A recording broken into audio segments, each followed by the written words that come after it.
அத்தியாயம் 7. அன்று எழும்போதே சஞ்சனாவிற்கு தலை சுற்றலாக இருந்தது. இருந்தாலும் தன்னை சமாளித்து கொண்டு எழுந்து அமர்ந்தாள்.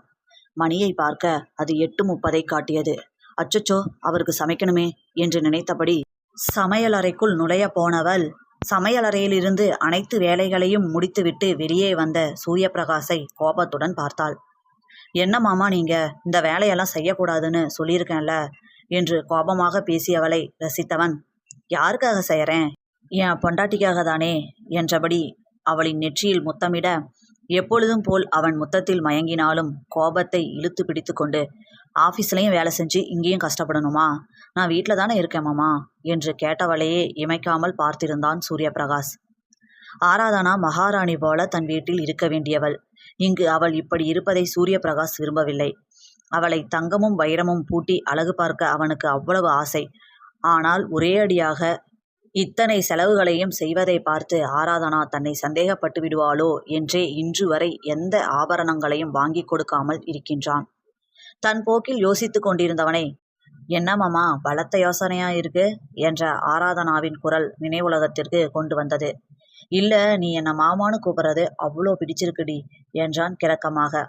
நீங்க தான் அப்படி கூப்பிடணும்னு சொல்லிட்டீங்க என்று சிரிப்புடன் கேட்டவளை கோபமாக பார்த்தவன், ஏன் உனக்கு ஆசை இல்லையா என்று கேட்க, இல்லைன்னு சொல்லலையே என்றவளின் கன்னத்தில் செல்லமாக தட்டியவன், சரிடா, மாமாவுக்கு லேட் ஆயிடுச்சு, ரெடியாகிறேன் என்று விட்டு 1/4 மணி நேரத்தில் வந்து சாப்பிட அமர்ந்தான். ஏண்டா சஞ்சு, நீ சாப்பிடலையா என்று கேட்க, நான் உங்களை மாதிரி கிடையாதே, 8:30க்கு தானே எழுந்தேன், ஃப்ரெஷ் ஆகிட்டு சாப்பிட்றேன் மாமா என கெஞ்சலாக கேட்டவளிடம் அதற்கு மேல் எதுவும் பேசாமல் வேகமாக கிளம்பியவன் கிளம்பும் முன் அவளை இழுத்து அணைத்து, ஆஃபீஸ் போனதும் கால் பண்ணுவேன், நீ சாப்பிடலன்னு சொன்னால் உடனே கிளம்பி வந்துடுவேன் என்று சொல்ல, என்ன மாமா, என் மேலே இருக்க பாசத்தில் நீங்கள் அந்த கம்பெனியோட எம்டி மாதிரி பேசுகிறீங்க, நினச்ச நேரத்தில் உங்களால் அங்கேருந்து வர முடியுமா, நான் சாப்பிட்டுடுறேன் என்றவளை புருவத்தை உயர்த்தி சிரிப்புடன் பார்த்தவன் அங்கிருந்து கிளம்பிவிட்டான். சூரியபிரகாஷ் சென்ற சிறிது நேரத்தில் குளித்து முடித்து சாப்பிட அமர்ந்தவளுக்கு உணவு குமட்டி கொண்டு வந்தது. பாத்ரூமிற்குள் சென்று குடலே வெளியில் வந்துவிடுமோ என்ற அளவிற்கு வாந்தி எடுத்துவிட்டு வெளியே ஹாலில் வந்து அமர்ந்தவளுக்கு அப்பொழுதுதான் காலையில் இருந்து தனக்கு இருக்கும் மாற்றம் பற்றிய புரிந்துணர்வு வர வேகமாக சென்று தேதியை பார்த்தாள். ஆம், 2 வாரங்கள் நாட்கள் தள்ளி போயிருந்தது. எப்படி இதை மறந்தோம், திருமணமாகிய இந்த 1 மாதத்திலேயேவா என கண்ணீருடன் நினைத்தவள் தனது வயிற்றை மென்மையாக வருடிக்கொண்டாள். உடனே சூரியபிரகாஷிற்கு அழைக்கலாம் என அலைபேசியை எடுத்தவள், வேணாம், கன்ஃபார்ம் பண்ணிட்டு வந்து நேர்லேயே ஸ்வீட் கொடுத்து சொல்லலாம் என நினைத்து கொண்டாள். சூரியபிரகாஷ் தேவைக்கு என கொடுத்திருந்த பணத்தினை கையில் எடுத்துக்கொண்டவள் தனது பர்சினை கையில் எடுத்துக்கொண்டு மகப்பேறு மருத்துவமனையை நோக்கி சென்றாள். உள்ளே சென்று மருத்துவரை பார்த்துவிட்டு வெளியே மகிழ்வுடனேயே வந்தவளுக்கு எதிரில் நேர்பட்டவர்களை கண்டதும் கால்கள் சற்று தடுமாறியது. சுந்தரிதான் தனது பெண்ணை மருத்துவமனைக்குள் அழைத்து வந்து கொண்டிருந்தார். சஞ்சனாவை பார்த்ததும் அவள் அருகில் கோபமாக வந்தவர், என்ன, பணக்காரனை பிடிச்சதும் என் பையனை கழட்டி விட்டுட்டியா, இருந்தாலும் பரவாயில்ல, என் பையன் தகுதிக்கு நீ எல்லாம் ஒன்றும் இல்லை, இப்போவாச்சும் அவனுக்கு புரிஞ்சிருக்கும் என கோபமாக பேச சஞ்சனாவிற்கு ஒன்றும் புரியவில்லை. என்ன பேசுறீங்க, நான் ஒன்றும் எந்த பணக்காரனையும் கல்யாணம் பண்ணலை என்று ஆதங்கமாக பேசினாள் சஞ்சனா. அப்படியா, அப்படின்னா நீ கல்யாணம் பண்ணிக்கிட்ட ஆரா எலக்ட்ரானிக்ஸ் ஓனர் சூரியபிரகாஷ் பரம ஏழையோ, நடிக்காத, உங்கள் மீரா மேடம் கூட என் பையன்கிட்ட சொல்லியிருக்காங்க இந்த கல்யாணத்தில் அவங்களுக்கு விருப்பம் இல்லைன்னு, அப்புறம் எப்படி உங்கள் கல்யாணம் நடந்துச்சு, பணக்காரன்னு நீ பண்ணிக்கிறேன்னு சொல்லியிருப்ப, அதனால தான் கல்யாணம் பண்ணி வச்சுட்டாங்க உங்கள் மீரா மேம் என்றார் கோபமாக. அவரின் வார்த்தைகளில் உடைந்து போனாள் சஞ்சனா. ஆரா எலக்ட்ரானிக்ஸ் சூரியபிரகாஷ் என்றதும் சஞ்சனாவிற்கு உடனே புரிந்தது, தன் தந்தையுடைய ஆராதனா எலக்ட்ரானிக்ஸ் தான் ஆராவாக மாறியுள்ளதா, தான் எப்படி ஏமாற்றப்பட்டுள்ளோம் என்று அப்போது புரிந்தது சஞ்சனாவிற்கு. தேம்பி தேம்பி அழ ஆரம்பித்தாள். அவள் அழுகையை பார்த்து, ச்ச, நிச்சய வரைக்கும் வந்து நின்னதால எங்களால் யார் முகத்திலையும் முழிக்க முடியல, உனக்கு என்ன என்றபடி தன் மகளை கூட்டிக் கொண்டு நகர்ந்து விட்டார் சுந்தரி. அங்கிருந்து தன்னியல்பாய் நடந்தவள் பக்கத்தில் இருந்த பேருந்து நிலையத்திற்கு வந்து சேர்ந்தாள். கால்கள் தெம்பிழுந்து போனது போல ஒரு உணர்வு. அங்கிருந்த பேருந்து நிலைய இருக்கையில் பொத்தென அமர்ந்தாள் சஞ்சனா. எதற்காக, மீண்டும் பணத்திற்காகவா இந்த நாடகம் என அழுகையாக வந்தது அவளுக்கு. தன் நினைவில் இல்லாமல் எங்கோ வெறித்து கொண்டிருந்தாள். எவ்வளவு மோசமாக ஏமாந்திருக்கிறோம், அவன் நடிப்பில் உருகி அவனுடைய வேலை என்ன, குடும்பம் என்ன என்று எதையுமே விசாரிக்காமல் அவனுடன் 1 மாதமாக வாழ்ந்திருக்கிறோம் என தன்னையே நொந்து கொண்டவளுக்கு அப்பொழுதுதான் ஞாபகம் வந்தது. மீரா மேடம் கூட இந்த கல்யாணம் பிடிக்கவில்லை என்று சொன்ன சுந்தரியின் வார்த்தைகள். அது உண்மைதானே? தன்னிடம் கல்யாணத்துக்கு ஒத்துக்கோ என்ற அவரின் கெஞ்சுதலான பார்வையும் அதன் பிறகு அவர் சூரிய பிரகாசிடம் காட்டிய கோபமுகமும் ஞாபகத்திற்கு வந்தது. அமைதியாக கண்களை மூடிக்கொண்டவளுக்கு 15 வருடங்களுக்கு முன் நடந்தது படம் போல கண்முன் விரிந்தது. அந்த வீட்டிலிருந்து வெளியேறிய பின் வெளியே ஒரு வீடு எடுத்து தங்கினர் மூவரும். மனம் கசந்து விட்டு இருந்தது தாமோதரனுக்கு. எதுவும் பிடிக்கவில்லை. கையில் இருக்கும் சிறிய தொகையும் கரைவதற்குள் வேலை தேட வேண்டும் என முடிவு எடுத்தவர் வேலை தேடிக் கொண்டிருந்தபோது அவருக்கு ஏற்பட்ட சாலை விபத்தில் சம்பவ இடத்திலேயே உயிரை விட்டிருந்தார் தாமோதரன். அதை கேள்விப்பட்ட வசந்தியின் அன்னையும் தன் மகளின் வாழ்வு இப்படி ஆகிவிட்டதே என்ற அதிர்ச்சியில் மாரடைப்பு வந்து இறந்துவிட்டார். தனது வாழ்க்கையில் நடந்த பிரச்சனைகளால் மனம் உடைந்து போனார் வசந்தி. தனக்குள் இறுகி போனார். கையில் இருந்த பணத்தை அவர்களின் இறுதி காரியத்திற்கு பயன்படுத்தியவர் அடுத்து தன் மகளை எப்படி காப்பாற்றுவது என்று தெரியாமல் தவித்தார். தங்களது வாழ்வாதாரத்திற்கு ஒரு வேலை அவசியம் அல்லவா? தன் மகளையும் உடன் அழைத்து கொண்டு வேலை தேடி அலைந்தார். ஆனால் அது கிடைத்தபாடில்லை. அப்படி ஒரு நாள் ரோட்டின் ஓரத்தில் நடந்து கொண்டிருந்த போதுதான் வசந்தி மயங்கி விழுந்துவிட அங்கே கூட்டம் கூடியது. அவரின் அருகில் அமர்ந்து அவரின் கைகளை பற்றியபடி அம்மா அம்மா என அழுது கொண்டிருந்தாள் ஆராதனா. அப்பொழுது அந்த பக்கம் சென்ற மீராவின் கண்களில் இருவரும் விழுந்தனர். மீரா ஏற்கனவே திருமணத்தை வெறுத்து தன் தந்தையிடம் சண்டையிட்டு அன்பு இல்லத்தினை ஆரம்பித்து இருந்தார்.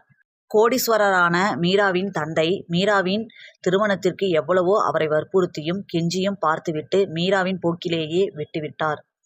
பெண் குழந்தைகளுக்கும் பெண்களுக்குமானதே மீராவின் அன்பு இல்லம். அவர்களை தன்னுடைய இல்லத்திற்கு அழைத்து சென்றார் மீரா. வசந்தி அன்பு இல்லத்தில் சிறு சிறு வேலைகள் செய்து கொண்டு தனது மகளுடன் வாழ்ந்து வந்தார். ஆனால் ஆராதனாவிடமே என்றாலும் கூட தேவைக்கு என்றால் மட்டுமே பேசுவார். சாப்பிட்டியா, தூங்குனியா என்ற வார்த்தைகளோடு நிறுத்திக் கொள்வார். அவரும் மனவேதனையிலேயே உழன்று வாழ்ந்து வந்ததால் சென்ற வருடம்தான் உயிரை விட்டிருந்தார். அனைத்தையும் யோசித்து பார்த்து கொண்டிருந்த சஞ்சனாவிற்கு கண்களிலிருந்து கண்ணீர் மட்டும் நிற்கவில்லை. மீனாட்சியின் மகனை சஞ்சனாவிற்கு பிரகாஷாக மட்டுமே தெரியும். ஆனால் அவன் முழு பெயர் சூரிய பிரகாஷ் என இருக்கக்கூடும் என்று இப்பொழுதுதான் தெரிந்தது. ஏனெனில் அவர்களை விட்டு பிரிந்து வந்த பிறகு யாரும் அவளிடம் அவர்களை பற்றி பேசியது இல்லை. அனைத்தையும் யோசித்தவளுக்கு மனம் கனத்தது. அவளது கையில் இப்பொழுது ஒன்றுமே இல்லை. நடந்து வரும் வழியில் எங்கோ அனைத்து பொருள்களையும் போட்டுவிட்டோம் என்று கூட அவளுக்கு தெரியவில்லை. எங்கு போவது, என்ன செய்வது என்று தவித்தபடி கண்களை மூடி அமர்ந்திருந்தவள் இருக்கையில் சாய்ந்து கொண்டாள். காலையிலிருந்து சாப்பிடாதது மற்றும் உடல்நிலையின் காரணமாக மயங்கி சரிய இருக்கும் வேளையில் அவளை 2 கரங்கள் தாங்கியது. கண்களை சிரமப்பட்டு திறந்து பார்த்தாள் ஆராதனா. அவளின் கண்களின் முன் சூரிய பிரகாஷின் பதட்டமான முகம் தெரிந்தது. என்ன விடுங்க மிஸ்டர் சூரிய பிரகாஷ் என்று ஈனக்குரலில் சொன்னவள் அப்படியே மயங்கி சரிந்திருந்தாள். அவள் சொன்ன மிஸ்டர் சூரிய பிரகாஷ் என்ற வார்த்தையிலேயே அவனுக்கு அனைத்தும் புரிந்துவிட்டது. மயங்கி இருந்த அவளுடைய முகத்தினை ஏந்தி ஆராதனா ஆராதனா என பதட்டத்துடன் அழைத்தான். பிறகு அவளை கைகளில் ஏந்தியவன் காரின் பின் இருக்கையில் அவளை கிடத்திவிட்டு அவர்களின் இல்லம் நோக்கி பயணித்தான். ஆம், சூரிய பிரகாஷும் மீனாட்சியும் இருக்கும் அவர்களின் இல்லத்திற்கு. சுயநினைவு இல்லாமல் இருந்த ஆராதனாவை கைகளில் ஏந்தியபடி உள்ளே நுழைந்தவனை அதிர்ச்சியாக பார்த்தார் மீனாட்சி. என்ன என்ன ஆச்சு பிரகாஷ் நம்ம ஆராதனாக்கு என்ற தாயை ஒரு வெறுமையான பார்வை பார்த்தவன், அம்மா நான் என் ரூமுக்கு போகிறேன், ப்ளீஸ் எதுவும் கேட்காதீங்க, வந்து சொல்கிறேன் என்றபடி அவனுடைய அறைக்கு ஆராதனாவை தூக்கி கொண்டு சென்று விட்டான் சூரிய பிரகாஷ். மீனாட்சிக்கு என்ன செய்வது என்று புரியவில்லை. குழப்பமாக இருந்தது. ஆராதனாவின் நிலை என்னவென்று தெரியவில்லையே என தவித்தவருக்கு மீரா ஆராதனாவின் அருகில் இருந்தால் நன்றாக இருக்கும் என தோன்றியது. மீராவிற்கு உடனே அலைபேசியில் அழைத்தவர், மீரா நம்ம ஆராதனாக்காக உடனே இங்க வா என்று மீனாட்சி தவிப்பாக கேட்க அவரின் குரலில் தெரிந்த வேதத்தில் உடனே கிளம்பி வந்துவிட்டார் மீரா. மீரா வந்ததும் பதட்டமாக அவரின் அருகில் வந்த மீனாட்சி மீரா என்றபடி அவரின் கைகளை பிடித்து கொண்டார். என்னாச்சு மீனாட்சி, ஏன் பதட்டமா இருக்க என்று கேட்ட மீராவை கண்கலங்க பார்த்த மீனாட்சி நடந்ததை அவரிடம் அமைதியாக கூற ஒரு பெருமூச்சினை விட்ட மீரா, ஆராதனாக்கு உங்களை பத்தி தெரிஞ்சிடுச்சு என்றார் அமைதியாக.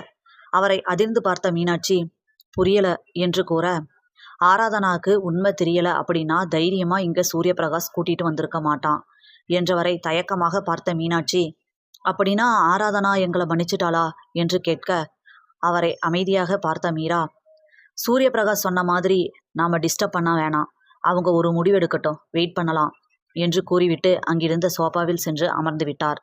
அதே சமயம் ஆராதனாவின் கைகளை பற்றி கொண்டு அவளது முகத்தையே கனிவுடன் பார்த்து கொண்டிருந்தான் சூரியபிரகாஷ். அவளிடம் சிறிதாக அசைவு தென்பட்டது. உடனே சென்று அவளின் கன்னத்தில் இருபுறமும் கை வைத்தவன் சா என அழைக்க வந்துவிட்டு கண்களை மூடி திறந்து ஆரு என்றான் மென்மையாக. அவனது அந்த அழைப்பில் கண்களை திறந்தவள் அவனை முறைத்துவிட்டு எழுந்து அமர்ந்தாள்.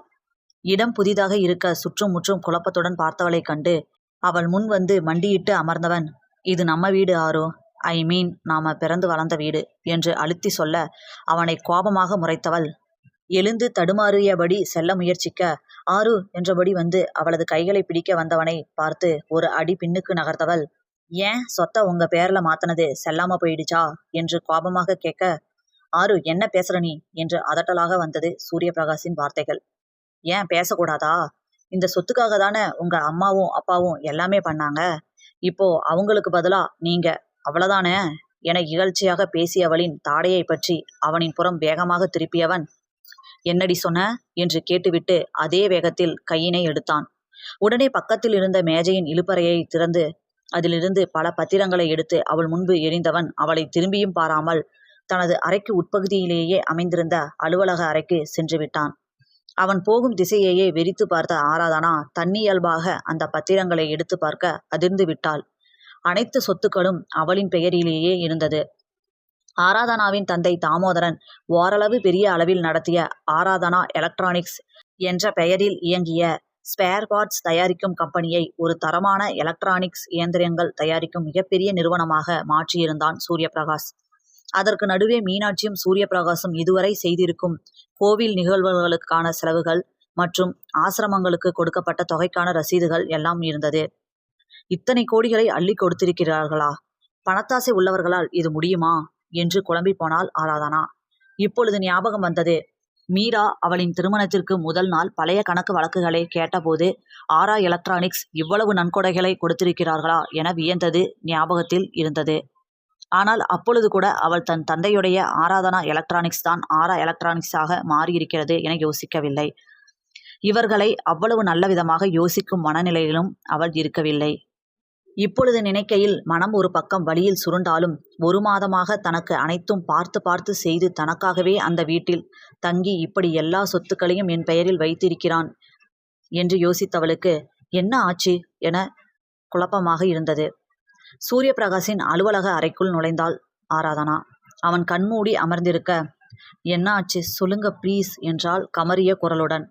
அவன் கண்களை திறந்து அமைதியாகவே அவளை பார்த்திருக்க, சூரியபிரகாஷின் கைகளை அருகே வந்து பிடித்தவள் சொல்லுங்க என்றாள் வேதனை சுமந்த முகத்துடன். அவள் வேதனையை பொறுக்க மாட்டாமல் தொண்டையை சிறுமியவன் அனைத்தையும் ஒரே மூச்சாக சொல்லி முடித்தான். கண்களில் கண்ணீருடன் அவனையே பார்த்திருந்தவள் கைகள் தன்னிச்சையாக அவளது வயிற்றினை தடவியது. இப்பொழுது மீனாட்சியின் நிலை புரிந்தது. தன் குழந்தைக்கு ஏதாவது என்றால் தன்னால் தாங்க இயலுமா? அவருக்கும் அப்படித்தானே இருந்திருக்கும். செய்த தவறுக்காக தனியாக போராடி கணேசனை பழிவாங்கிய மீனாட்சியின் வீரத்தை கண்டு வியந்தாள் ஆராதனா. அமைதியாக நின்றிருந்த அவளையே ஒரு நொடி வெறித்து பார்த்தவன், அம்மா மட்டும் உன்னை நினைச்சு உன் பேர்ல சொத்த மாத்தல, நானும் சம்பாதிக்க ஆரம்பிச்சதுல இருந்து உன் பேர்ல தான் எல்லாம் வாங்கினேன். நீ எனக்குன்னு இல்லாம போனா எதுவுமே இல்லாமையே போகட்டும் அப்படிங்கிற எண்ணம் தான் எனக்கு. காலையில உன் முகமே சரியில்லாம பார்க்க ஒரு மாதிரியா இருந்த. சாப்பிட்டியான்னு கேட்க கால் பண்ணி பார்த்தேன். ஆனா நீ 1 ஹவரா என்னோட காலை அட்டன் பண்ணவே இல்லை. அதனால உன்னை தேடி வீட்டுக்கு பக்கத்துல எல்லாம் அலைஞ்சேன். அப்பதான் உன்னை பார்த்தேன். பஸ் ஸ்டாப்ல வெறிச்சு பார்த்துட்டு உக்காந்து இருந்த. நான் உன்னை பக்கத்துல வரும்போதே மயங்கிட்டேன். உன்னை எழுப்பும்போது என்னை விடுங்க மிஸ்டர் சூரியபிரகாஷ்னு சொல்லிட்டே மயங்கிட்டேன். இப்ப சொல்லு, உன் மேல உயிரியே வச்சதை தவிர நான் என்ன தப்பு பண்ணேன்? இல்ல எங்க அம்மா மட்டும் என்ன தப்பு பண்ணாங்க? என்னை ஏண்டி கொல்லுற என்றபடி தவிப்புடன் சூரியபிரகாஷ் அவளை பார்க்க, நான் அத்தைய பார்க்கணும் என்றாள் அமைதியாக. அவளுடைய அந்த அழைப்பில் மகிழ்ந்தவன், அம்மா மேல உனக்கு வருத்தம் இல்லையே என வேகமாக கேட்க, ஒரு தாயா அவங்களோட கஷ்டம் என்னால புரிஞ்சுக்க முடியும் என்றபடி அவளுடைய வயிற்றினில் கை வைக்க சூரியபிரகாஷிற்கு மகிழ்ச்சி தாங்க முடியவில்லை. வேகமாக வந்து அவளை அணைத்து கொண்டவன் அவளது முகம் முழுவதும் முத்தமழை பொழிய ஆரம்பித்தான். சிறிது நேரம் கழித்து ஆராதனாவை விட்டவன் வா என்றபடி அன்னையிடம் அழைத்து செல்ல, அங்கே தவிப்புடன் சோபாவில் அமர்ந்திருந்த மீனாட்சியிடம் வந்தவள் அத்த என்று அழுதபடி அவருடைய மடியில் படுத்து கொண்டாள். அவளுடைய அந்த அழைப்பில் நெகிழ்ந்தவர் பாசமாக அவளது தலையினை தடவியிட, சிறிது நேரம் கழித்து நிமிர்ந்தவள் அப்பொழுதுதான் மீராவை பார்த்தாள். வாங்க மேம் என்றவளின் கைகளை பிடித்த மீரா, என் மேல கோபம் இல்லையே என்று கேட்க, இல்லை என்பது போல தலையசைத்தாள். கற்பகம் அருகில் வந்து ஆராதனாமா என்று அழைக்க, கற்பகமா என்றபடி அவரது கைகளை பற்றி கொண்டாள் ஆராதனா. அவளிடம் வந்து அவளது தலையை பாசமாகிய தடவிய மீனாட்சி, இப்படியெல்லாம் என்னை மன்னிக்காதடா, ஏதாவது தண்டனை எனக்கு கொடுத்துடு என கண்கலங்க சொல்ல, கண்டிப்பா தண்டனை இருக்கு அத்த, உங்க பேரனை நீங்க தான் வளர்த்தணும், நம்மளாலலாம் முடியாது என்று சிரிப்புடன் சொன்னவளை புரியாத பார்வை மீனாட்சி பார்த்திருக்க, ஆராதனாவின் அருகில் வந்து அவளை தோளோடு அணைத்த சூரிய பிரகாஷ், அம்மா நீங்க பாட்டியாக போறீங்க என சொல்ல, ஆராதனாவை மகிழ்ச்சியுடன் அணைத்து கொண்டார் மீனாட்சி. அங்கே அனைவர் முகத்திலும் மகிழ்ச்சி ஊற்றாய் பெருகியது. முற்றும்.